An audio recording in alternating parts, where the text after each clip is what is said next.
বিসমিল্লাহির রহমানির রহিম। আজ মঙ্গলবার 24শে ফেব্রুয়ারি 2026। থাকছে দৈনিক করতোয়া সংবাদপত্রের টপ নিউজ। ঢাকার 2 সিটি সহ 6 সিটি কর্পোরেশন নতুন প্রশাসক।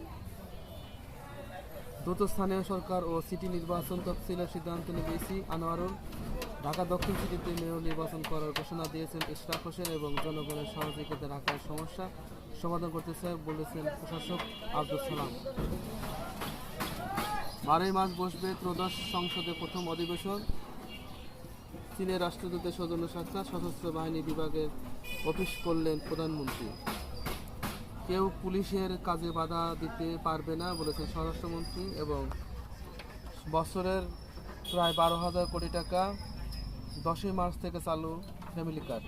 শিগগিরই শুরু হচ্ছে কৃষক কার্ড বিতরণ বলেছেন তথ্যমন্ত্রী।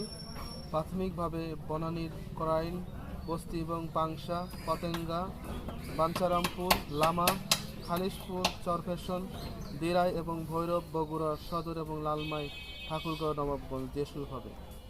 আওয়ামী লীগের কার্যালয় খোলার বিষয়ে আইনগতভাবে দেখা হবে বলেছেন মির্জা ফখরুল ইসলাম আলমগীর।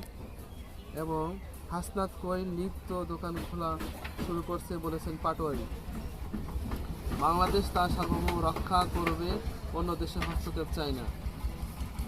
নতুন সরকারের কাছে চাঁদাবাজি বন্ধসহ 4 দাবি ঢাকা চেম্বারের। এবং নির্দোষদের হয়রানি নয়, অপরাধীদের প্রাপ্য সাজা পেতেই হবে বলেছে নতুন চিফ প্রসিকিউশন।